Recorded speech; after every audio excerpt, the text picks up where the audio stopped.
कृपा होती है तब कोई राम कथा कहने, कराने, सुनने, सुनाने का लक्ष्य बनाता है। आपको समझ में आ रहा है ना? याज्ञवल्क्य जी और भरद्वाज जी दोनों वरिष्ठ संत हैं, ऋषि हैं, मुनि हैं, पर दोनों संवाद करते हैं और पूछते हैं आपस में परस्पर, राम कौन है? देखो, जो प्रश्न पूछा वो मैंने आपको बताया। तो याज्ञवल्क्य जी ने पलटकर कहा, राम कोई देव का नाम नहीं है, राम तो सनातनियों के प्राण का नाम है। आत्म तत्व जो हमारा है वही राम है। तुम्हें छाड़ी दू सर गति नाही, राम बसे तिनके मन माही। तो फिर बताइए क्यों रोए? माताओं जानना चाहते हैं ना आप? चलिए, तो याज्ञवल्क्य जी कहते हैं ये मैं नहीं बताऊंगा, ये तो शंकर जी स्वयं बताएंगे। क्योंकि जैसे आप पूछ रहे हैं ना, ऐसे ही बाबा ने क्या कहा, जैसे आप पूछ रहे हो ऐसे एक बार माता सती ने भी पूछ लिया था। कैसे? कब कब पूछ लिया था? गोस्वामी जी लिखते हैं बाबा ने कितनी प्यारी बात कही। एक बार त्रेता युग माही शंभु गए कुंभज ऋषि पास। जैसे आप पूछ रहे हैं एक बार, ऐसे ही माता सती ने भी यही सवाल किया था कि भगवान है तो रोए क्यों, पुरुष है तो रोए क्यों? क्योंकि माताओं को तो रोने का अवसर मिल जाता है छोटी छोटी बात पर हमने पुरुषों को अक्सर रोते हुए नहीं देखा है। और रोना उनके लिए जैसे है ही नहीं, जबकि ऐसा नहीं है। हृदय सबका बराबर है। एक पुरुष भी उतनी ही मात्रा में रो सकता है जितना कि एक नारी, लेकिन पुरुष क्योंकि घर को संभालने के लिए, परिवार को संभालने के लिए हृदय को कड़क बनाता है। घर परिवार में नारी और पुरुष एक नारियल की भूमिका में रहते हैं। जो माताएं हैं वो कोमल हैं और जो पुरुष हैं, जो नारियल का कठोर भाग है, वो संरक्षण करते हैं। और हृदय कोमल है नारी का। सुनिएगा ध्यान से। तो राम जी क्यों रोए और किसके लिए रोए वो? आहा, क्या बात है। अगर ये प्रसंग आप तक पहुंच जाए, इस पर विचार करना आज कि आप क्या सुन के जा रहे हैं।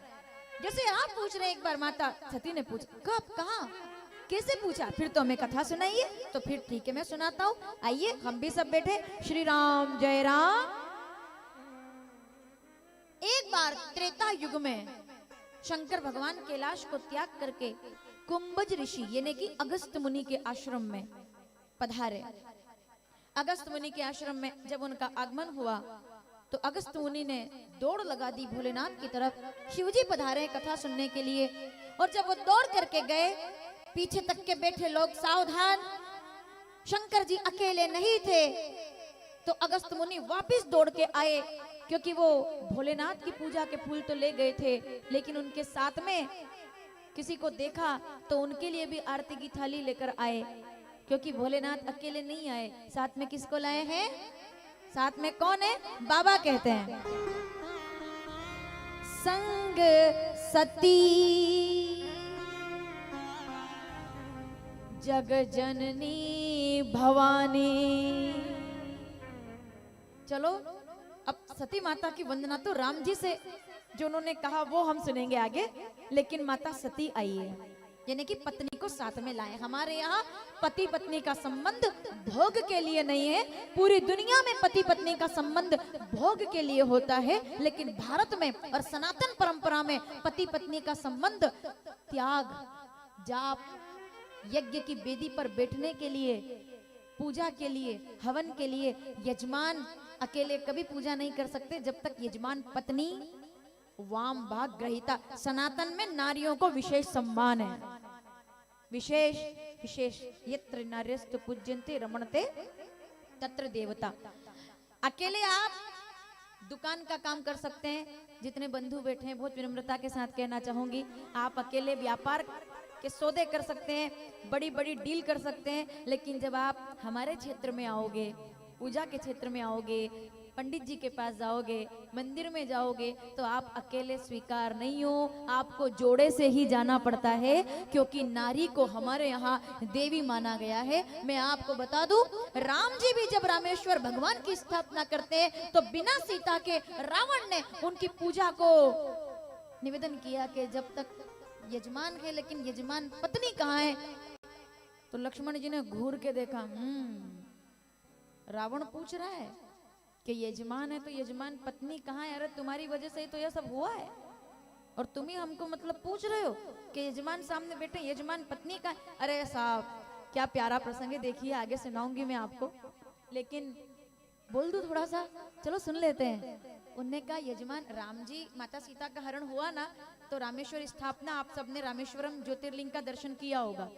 बालू रेत के कंकर कंकर जोड़ करके लाखों वर्ष पहले जो शिवलिंग बना गए, हम यहाँ अगर 5 साल पहले मकान में कलर कराते हैं, पेंट कराते हैं, तो पुट्ठी निकल जाती है और सीलन आ जाती है, पपड़ियां गिर जाती है, दीवारें गिर जाती है। लाखों वर्ष पुराना शिवलिंग आज भी ज्योतिर्लिंग के रूप में रखा हुआ है और लोग रोज जल चढ़ा रहे हैं, एक रेत का कंकर भी नहीं खिसका। ये राम जी का प्रताप है, वो रामेश्वर है। आज का है क्या ज्योतिर्लिंग? रामेश्वरम आज के ज्योतिर्लिंग है क्या? हमारे बाबा महाकाल, क्या बात कर रहे हैं आप? कभी शिव पुराण में सुनेंगे क्या महिमा है? लेकिन आप तो, राम जी ने कहा मुझे पूजा करनी है, शिव जी को मनाना है, शिव जी को मनाना है तो रामेश्वरम की स्थापना करनी है। राम के ईश्वर राम इति रामेश्वरम। ठीक है, किसको बुलवाया जाए? बोले विद्वान पंडित होना चाहिए। तो उनने कहा चलो ठीक है, कोई ऐसा पंडित बुलाएं जो शंकर जी का परम कट्टर भगत हो। विभीषण ने कहा है तो सही, लेकिन पक्षपात हो जाएगा अगर मैं बोलूंगा। बोले बताओ ना, कोई है आपके परिवार में? बोले अरे बस पूछो ही मत, बहुत ज्ञानी है, बुद्धि खराब हो गई, वरना उससे बड़ा ज्ञानी कोई नहीं है।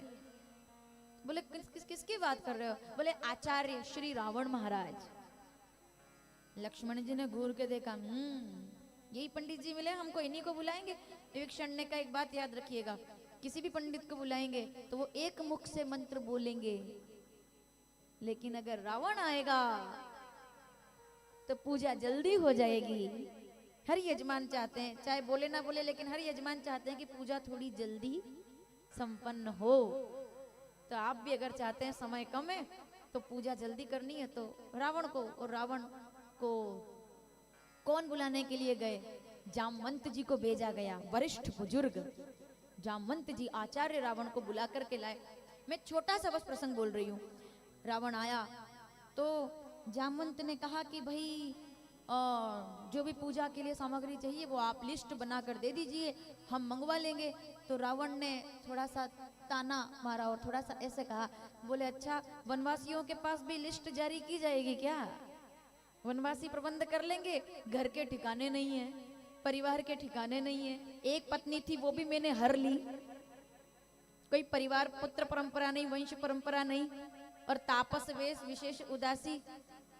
पूजन की सामग्री भी आप चिंता मत करो, मैं ही लेके आऊं। कई बार पंडित जी बोलते पूजन सामग्री हम ले आएंगे, रावण ने कहा हम सामग्री ले आएंगे, चिंता ना करो, जो हमारे बस में है। और आया वो, पूजा करवाई उसने।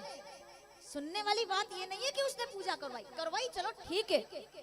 पूजा के लिए बैठे श्री राम, संकल्प करने बैठे तो अब रावण ने हंस के देखा राम जी की तरफ, बोले पूजा तो करवा दूंगा, सामग्री भी लाया हूं, लेकिन बिना पत्नी के पूजा करोगे कैसे?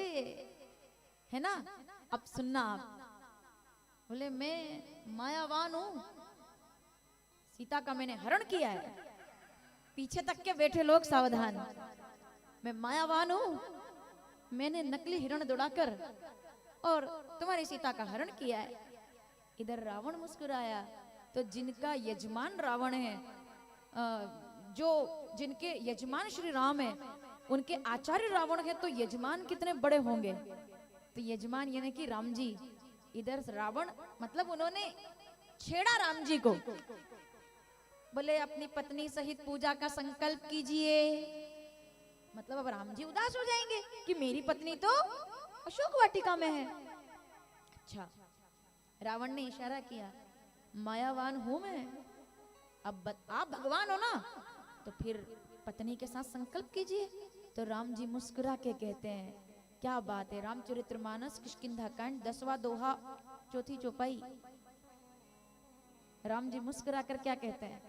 रावण ने हंस के ताना दिया, मायावान हूं मैं, नकली हिरण दौड़ाकर सीता का हरण कर लिया है। तो राम जी मुस्कुरा कर कहते हैं, प्यारे अगर तू मायावान है तो तेरे सामने यजमान मायापति बैठा हुआ है, मैं तो मायापति हूँ।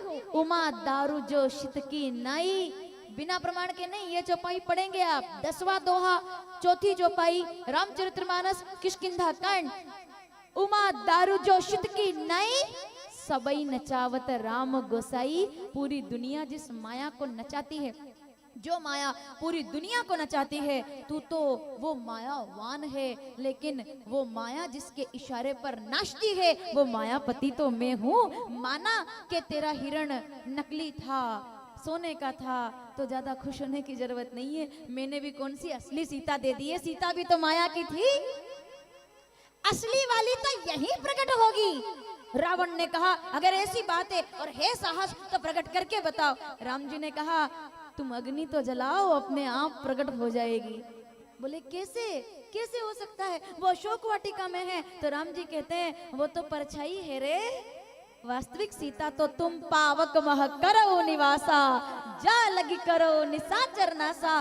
तुम अग्नि जलाओगे और वास्तविक सीता अग्नि से प्रकट होकर के और रामेश्वरम की स्थापना की मुख्य यजमान बन जाएगी। श्री राम जय राम। समझ में आया आपको?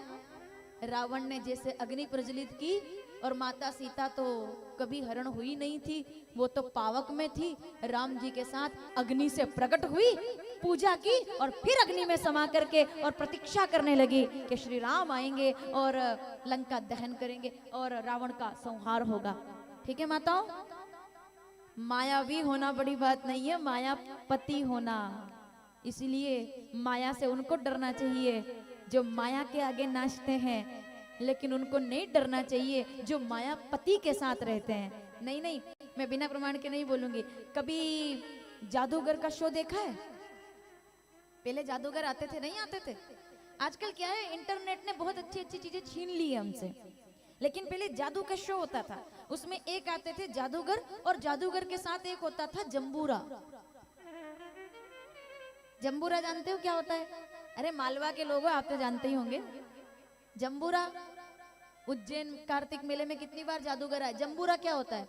जंबूरा तो जादूगर जो होता है उसका असिस्टेंट, सामान लाने वाला, पर्दे के पीछे काम करने वाला। तो जादूगर कहता है, जंबूरे घड़े में से कबूतर निकालना है, घड़ा लाओ। तो जंबूरा आता, जंबूरा उसको असिस्टेंट सहायक, तो वो आता और घड़ा लेके आता। जंबूरे फिर वो कहता कि भाई ये करो, फूल लेके आओ, फूल में से हम पैसे बना देंगे। तो वो फूल लाता। समझ गए आप? तो मैंने एक बार जादूगर और जंबूरा देखा, तो मैंने जंबूरे से पूछा कि जब सब लोग ताली बजाते हैं, जब वो नहीं घड़े में से कबूतर निकल जाता है, कभी उसकी टोपी में से कबूतर निकल जाता है, तो कभी वो ऐसे गगरा ऐसे करता है, उसमें से पैसे है ना, पानी बह जाता है खाली घड़े में से, तो सब ताली बजाते, तू ताली क्यों नहीं बजाता है? सुनिएगा, तुम ताली क्यों नहीं बजाते हो? तो जंबूरा कहता है, क्योंकि सब लोग जादूगर से दूर हैं, इसलिए जादूगर के इंद्रजाल में उलझ जाते हैं। पर मैं तो जादूगर के साथ रहता हूँ ना, तो जादूगर के जादू को मैं जानता हूँ, क्योंकि मैं उनका जंबूरा हूँ। मुझे उनके बारे में पता है कि ये सब इंद्रजाल है। तो हमने कहा, पीछे तक के बैठे लोग सावधान, तो हमने कहा कि अगर हमको भी उसके इंद्रजाल से बचना है तो क्या करना चाहिए? तो जंबूरे ने कहा, फिर आपको भी जंबूरा बन जाना चाहिए। अगर जंबूरा बन जाओगे तो इंद्रजाल में उलझोगे नहीं, मतलब जादूगर के पास रहोगे। बस इतनी सी तो बात है। जो माया में रहते हैं वो माया में उलझ जाते हैं, पर जो मायापति के चरणों में जाकर जंबूरा बन जाते हैं, फिर माया उसको कभी उलझा नहीं सकती, क्योंकि वो ईश्वर के निकट आ जाते हैं। समझ में आया आपको?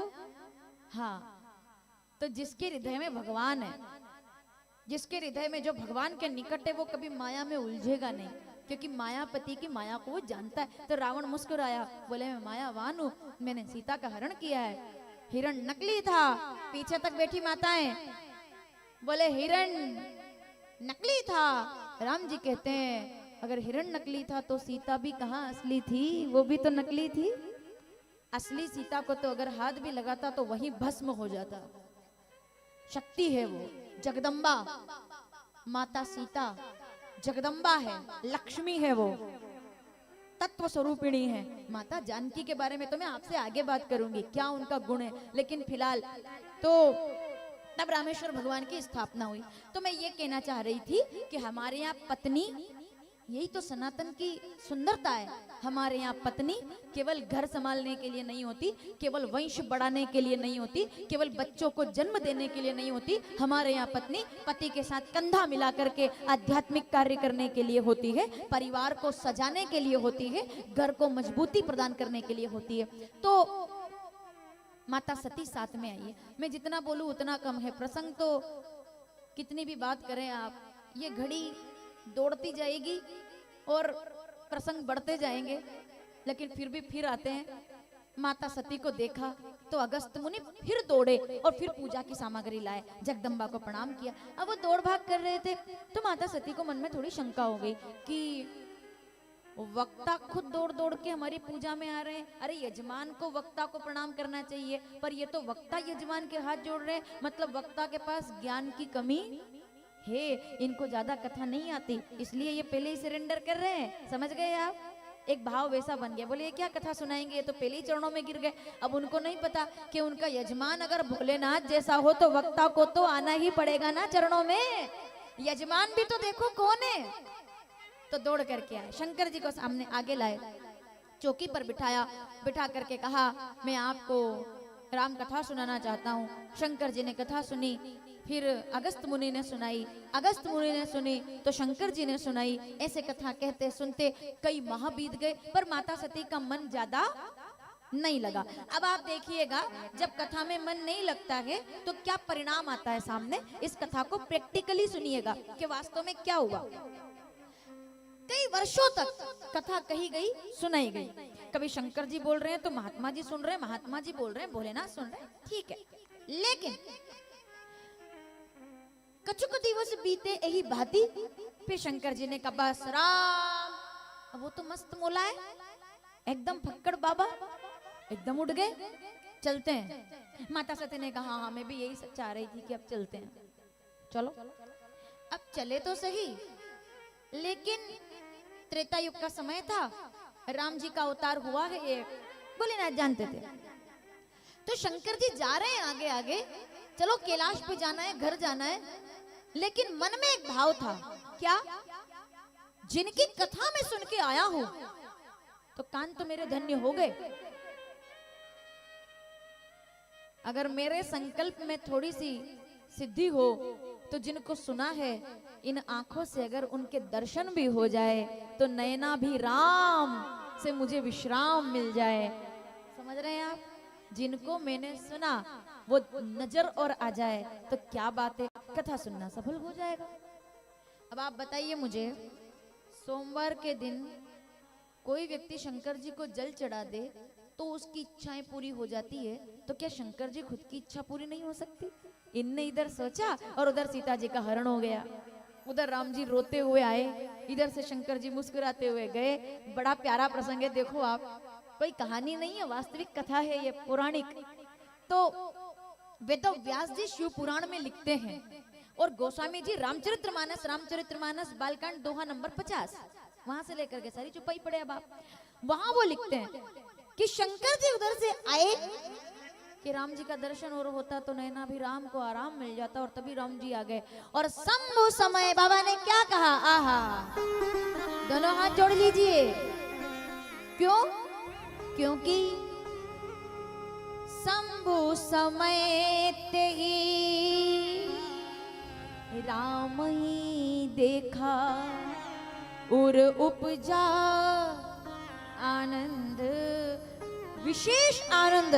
जैसे अरे भाई, आप कभी कभी क्या करते हो कि कोई व्यक्ति अचानक सामने आया और आप क्या कहते हो, कल आपके बारे में ही बात निकली थी और आज आप मिल गए। कभी कभी तो यूं भी वैसे ही बोल देते हैं, अरे आपकी बात चल रही थी अभी, फोन आ जाता है कभी कभी, अरे आपको याद कर, अरे आपका फोन आ गया देखो, कल तो आपकी बात कर रहे थे, आज आपका फोन आ गया, आया समझ में? तो शंकर जी उनका ध्यान कर रहे थे और राम सामने आ गए। विचार करके देखिए, राम और ईश्वर, श्री राम के ईश्वर कौन? भोलेनाथ। राम और ईश्वर मिले, रामेश्वर हो गए, एक दूसरे का दर्शन किया। पर लीला कर रहे हैं अभी सामने जाकर। अभी मेरी कथा यहाँ चल रही है, हमारा कोई घनिष्ठ व्यक्ति पंडाल में बैठा होगा, लेकिन वो इंतजार करेंगे 4:30 बजे का, कथा पूरी हो, आप मंच पर आए। चलती कथा में आओगे तो गड़बड़ हो जाएगा। तो अगर चलती कथा में गड़बड़ हो सकता है तो वो तो खुद राम जी लीला कर रहे थे, अगर मैं पास सामने जाके प्रणाम करूंगा तो गड़बड़ हो जाएगा। तो दूर से दोनों हाथ जोड़कर बाबा क्या कहते हैं, धनुष अपना त्रिशूल एक तरफ रख दिया, डमरू एक तरफ रख दिया और दोनों हाथ जोड़ करके आहा क्या कहते हैं, जय सच्चिदानंद। कितनी बड़ी बात है, शंकर जी कह रहे हैं जय सच्चिदानंद अति पावन, और अस कही चले मनोज नसा। ये कोई सामान्य चौपाइयां नहीं है भाई, अस कही चले मनोज नसावन, कामदेव को भस्म करने वाले खुद मोह में उलझ करके और राम जी के रूप से मोहित हो गए। और आज बार बार आगे जा रहे हैं पत्नी के साथ और देख पीछे रहे हैं, फिर जा रहे हैं फिर देख रहे हैं। अब सती सो दशा शंभु के देखी और देख करके आश्चर्यचकित हो गई, किसको प्रणाम के लिए है? कोई दिख नहीं रहा ऐसा, कोई 4 भुजा वाला नहीं दिख रहा, कोई बंसी वाला नहीं दिख रहा, कोई सुदर्शन वाला नहीं दिख रहा, कोई गरुड़ की पीठ पर बैठा हुआ नहीं दिख रहा, किसको प्रणाम किया? बोल नहीं रही। माताएं भी कई बार पूछ लेती है अपने पति से कि किससे राम राम किया आपने। अरे अगर पति देवता फोन पे बात कर रहे हो और बड़े आनंद से बात कर रहे हो, साहब बहुत बहुत कृपा आपकी, अरे साहब बड़ा अच्छा, अरे साहब तुरंत फोन कटेगा नहीं, उसके पहले पूछ लेंगे क्यों किससे बात कर रहे थे। इतना मतलब विनम्र भाव से हम फोन लगाते हैं तो एक बार में जवाब देते, वहाँ बोला क्या, बोले सब्जी लाना है, ठीक है ओके कट, खत्म। इतनी देर किससे बात कर रहे थे पूछते हो ना कई बार, किसका फोन था? तो फोन पे आप पूछ सकते हो।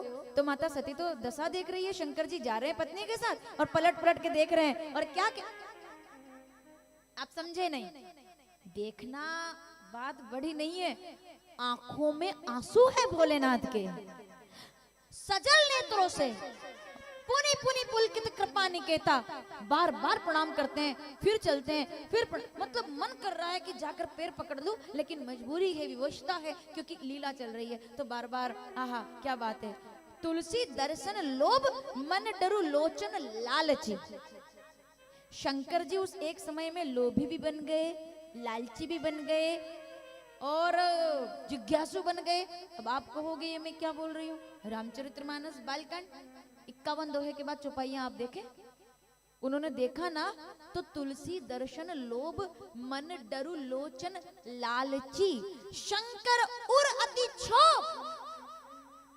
क्या क्या हो गया, खुश भी हो गए, थोड़े से उदास भी हो गए कि राम जी ऐसे ऐसे घूम रहे हैं।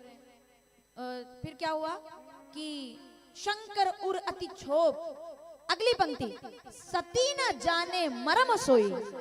सती जी नहीं जान पाई, क्या नहीं जान पाई? तुलसी दर्शन लोभ। क्या लोभ करना चाहिए माताओं? जल्दी से जवाब दीजिए, सोच के जवाब देना, मेरे चक्कर में आकर जवाब मत देना, अपने विवेक से। आप श्रोता हैं, मैं ऐसा समझती हूँ, कथा वो बड़ी नहीं होती जिसका वक्ता विद्वान होता है, क्षमा कीजिएगा। कोई कथा पंडालों से बड़ी नहीं होती, कोई कथा व्यवस्थाओं से बड़ी नहीं होती। एक बात आज मैं आपके सामने कहना चाहूंगी, पीछे तक के बैठे लोग, कोई भी कथा विद्वान वक्ताओं से बड़ी नहीं होती, हर कथा श्रोताओं से बड़ी होती है। जब श्रोता विद्वान होते हैं तो कथा बड़ी बनती है, श्रोता विद्वान होते हैं। यानी कि चौपाई में शुरू करूं और आप पूरी कर दें, यानी कि बात मैं बोलूं और जवाब आपके पास हो। ऐसे श्रोता विद्वान नागदा के मेरे सामने बैठे हैं।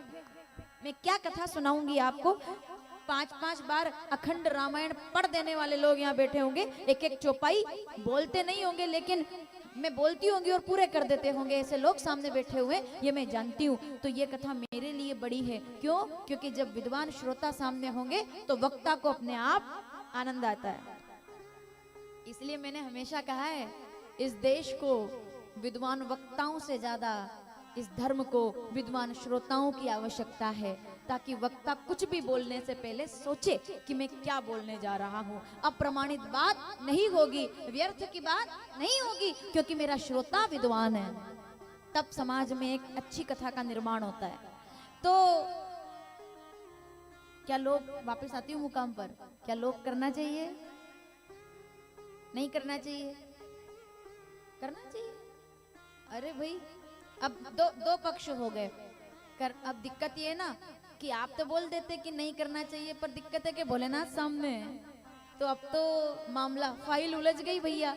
अब चलो इसको थोड़ा सुलझाते हैं। धन का लोभ नहीं करना चाहिए, दोनों पक्ष का बराबर मामला कर देते हैं, क्योंकि ये हमारा तुला, कल वाला तुला दान चल रहा है।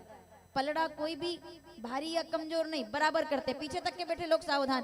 धन का लोभ नहीं करना चाहिए, संपत्ति का लोभ, पैसे का लोभ, पद का लोभ, मान सम्मान का लोभ, धन धान का लोभ नहीं करना चाहिए, धराधाम का लोभ नहीं करना चाहिए। लेकिन शंकर जी की तरह राम नाम का लोभ तो रोज करना चाहिए, कि मैं कितना राम राम बोलूं। राम राम बोलिए मेरे साथ, राम राम राम। किसी ने कितनी प्रॉपर्टी कमाई, कोई उसका बखान करता है, और कोई ये कहता है अरे मैंने तो अयोध्या के 4 बार दर्शन कर लिए। कोई ऐसा बोलता है, मैं तो खाटू श्याम 15 बार जाके आ गया। ये क्या है? कोई व्यक्ति धन का प्रदर्शन करता है, वो पापी कहलाएगा, लेकिन आप अपने तीर्थाटन के बारे में बात करेंगे तो आप पुण्यात्मा बन जाते हैं। भाई मैंने पैसे नहीं कमाए, मैंने तीर्थ घूमे, मैंने राम राम बोला है। पहले तो अपनी बैंक चलती है राम नाम की, लिख लिख करके और जमा करो, लिख लिख के जमा करो। कोई पूछेगा ये लिख के जमा कर दोगे उससे क्या होगा? अरे भाई पैसा जमा करोगे तो लोक सुधरेगा, पर राम नाम जमा करोगे तो परलोक सुधरेगा। क्योंकि ये करेंसी उधर नहीं चलती। आप इंडियन रुपीस अगर सिंगापुर लेके जाओगे तो डॉलर में आपको दिल्ली में ही कन्वर्ट करना पड़ता है। दिल्ली में आप 50,000 दोगे तो वो आपको 10,000 उधर से जो डॉलर है वो देंगे। आप कहीं भी विदेश में गए तो दिल्ली इंटरनेशनल एयरपोर्ट पर आपको करेंसी बदलनी पड़ेगी, क्योंकि पैसा तो है पर वहां कागज है, चलेगा नहीं। समझ गए आप?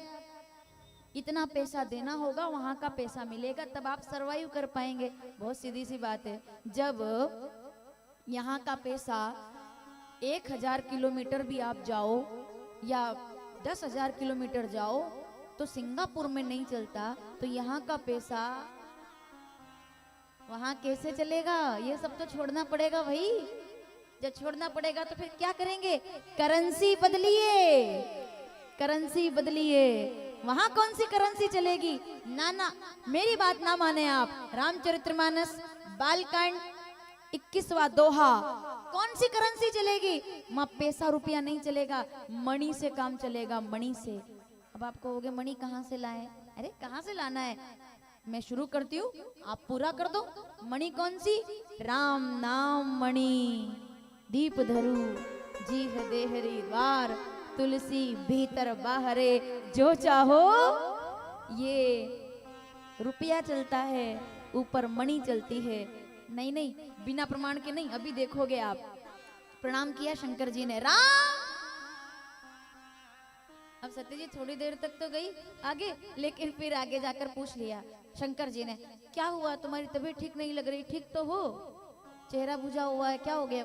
कोई बात हो गई? बोले नहीं, बताऊं तो भी दिक्कत है, ना बताऊं तो भी दिक्कत है।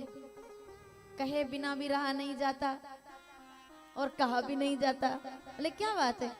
बोले किसको आपने प्रणाम किया? भोलेनाथ मुझे बताते तो मैं भी प्रणाम कर लेती। अरे सती, तुमने नहीं पहचाना किसको प्रणाम किया? बोले नहीं। बोले वही तो बात है, मैं तो जानता था तुमने नहीं पहचाना। बोले क्यों? क्योंकि अगर ढंग से कथा सुनी होती तो पहचान लेती।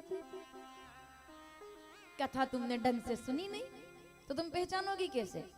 तो कौन थे मुझे बताइए ना। बाबा कहते हैं तो सुनो सती, जासु कथा कुंभज ऋषि गाई, भगति जासु में तोर सुनाई। अरे और कोई नहीं, जो धनुष बाण वाले हैं, जिनकी आंखों में आंसू है, जिनके चरणों में चारों धाम हैं, अरे हृदय में निवास करने वाले और मेरे हृदय कमल के सदैव उगने वाले सूरज, अरे वही तो है मेरे राम। गोस्वामी जी ने क्या लिखा?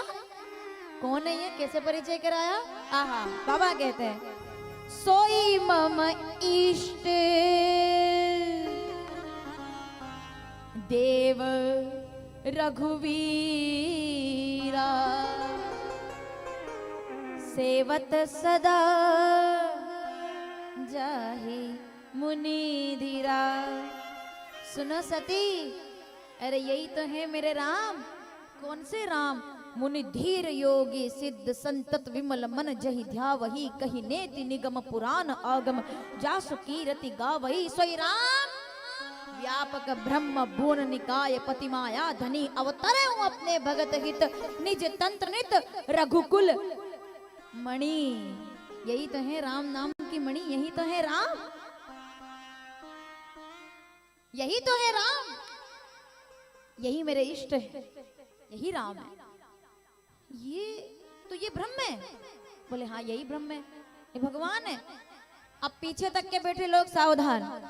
माता सती ने सीधे सवाल किया, नहीं नहीं आपको कोई गलतफहमी हुई है, ये भगवान कैसे हो सकते हैं? जो नृपतन है तो ब्रह्म किमी, अगर भगवान है तो रो क्यों रहे हैं? किसके लिए? क्या भगवान अपनी पत्नी के लिए रोएंगे क्या? उनको नहीं पता कि राम कहाँ रावण लेकर के गया है माता सीता को? अशोक वाटिकाएं बैठी है वो, ये मैं देख पा रही हूँ, तो क्या भगवान नहीं देख पा रहे? मतलब आप त्रिलोकी के नाथ हो और आप जिनकी पूजा करो वो तो पूरे ब्रह्मांड के नाथ होंगे, है कि नहीं? बोले बिल्कुल है। तो उनको आंख बंद करके पता नहीं चलेगा कि सीता जी कहाँ है? आप भी क्या बात करते हो, ये रो रहे हैं, भगवान कैसे हो सकते हैं? सवाल समझ में आया आपको? माता सती सीधे रूप में कहती है कि अगर ये अगर भगवान है तो फिर ये रोए क्यों, किस लिए?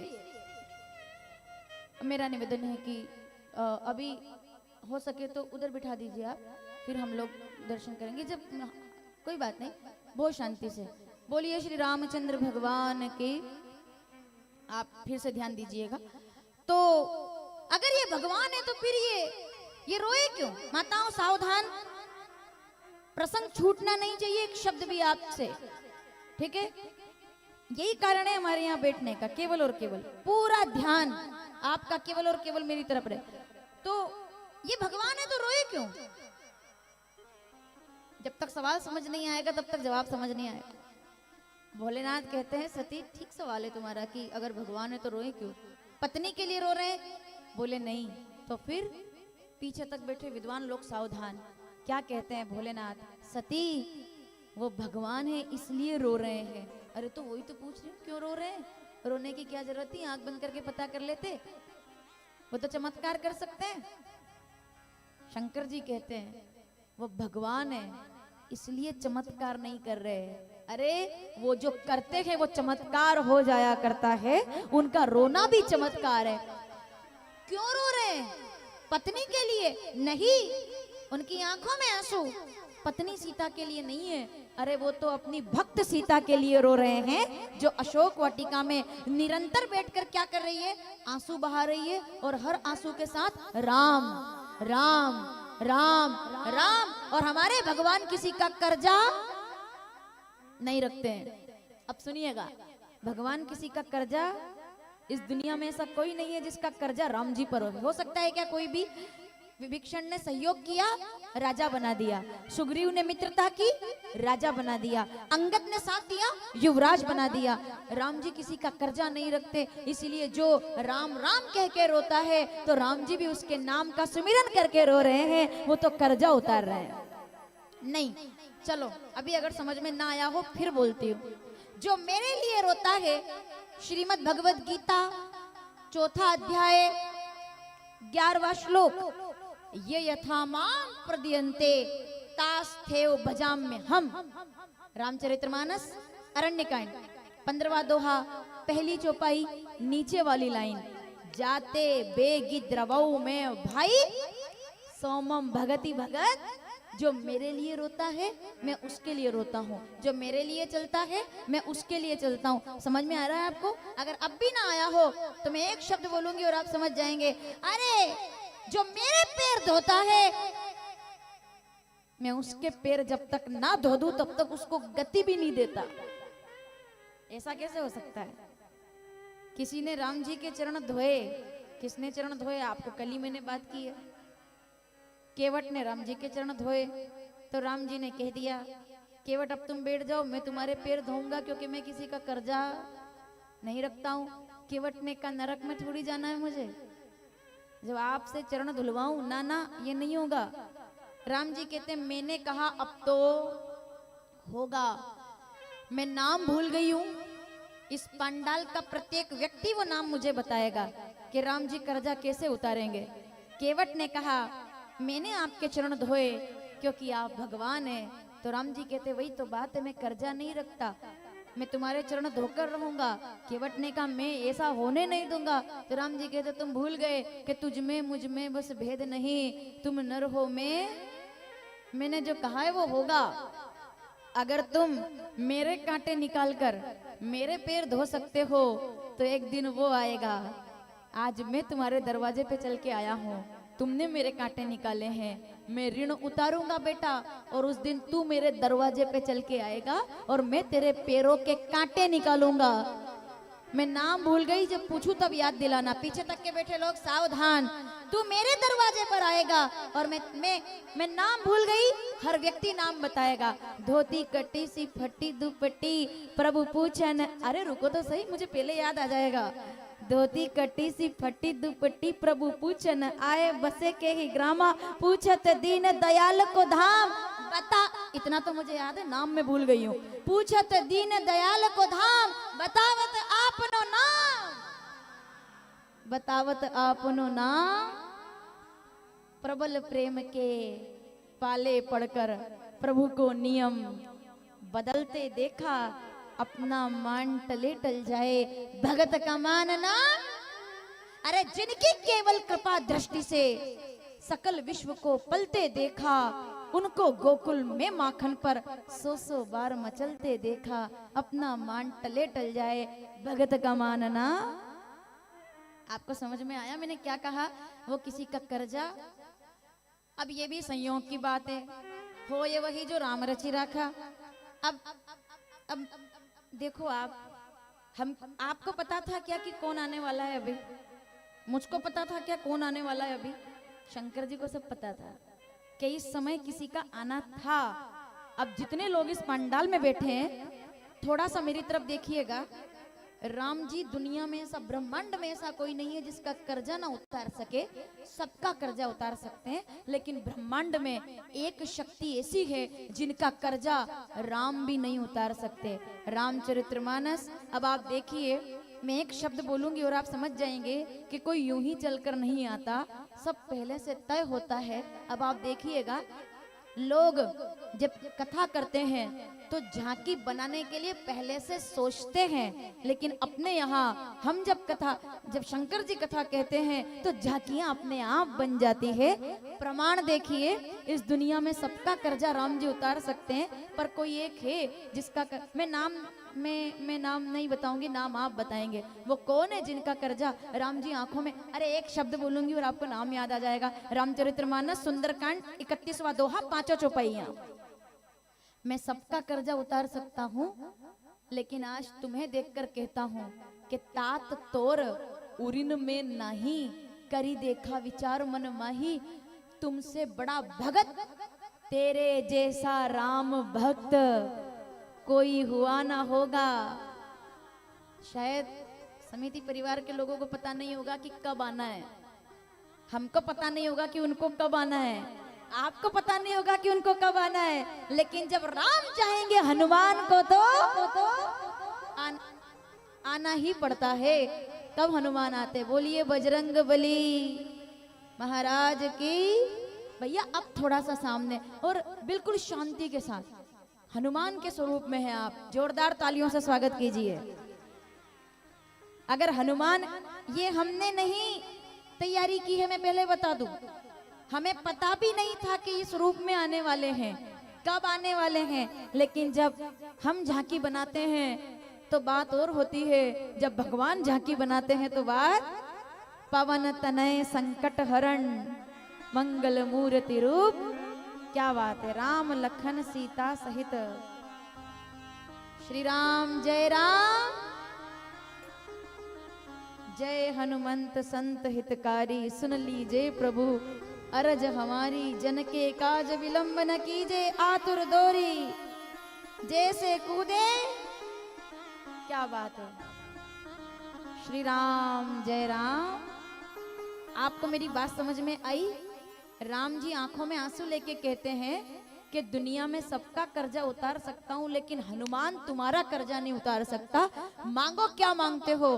तो हनुमान जी ने कहा अगर कर्जा नहीं उतार सकते तो एक वचन दीजिए। क्या? कि जब भी 20 जनवरी 2025 को नागदा के श्री राम कथा के पंडाल में जब कभी पंडाल भरा हो और लोग कहें जय श्री राम, तो उनकी 7 पीढ़ियों को भवसागर से पार लगा देना, बस मैं इतना चाहता हूँ। श्री राम जय राम। तन में मन में रोम रोम में बैठे हैं श्री राम जी, और वाह रे वाह। गाएंगे थोड़ा सा? चलो हनुमान जी आगे वंदना कर लेते हैं, फिर प्रसंग आगे बढ़ा देंगे। श्री राम जय राम। सबको गाना है यार। तन में मन में रोम रोम में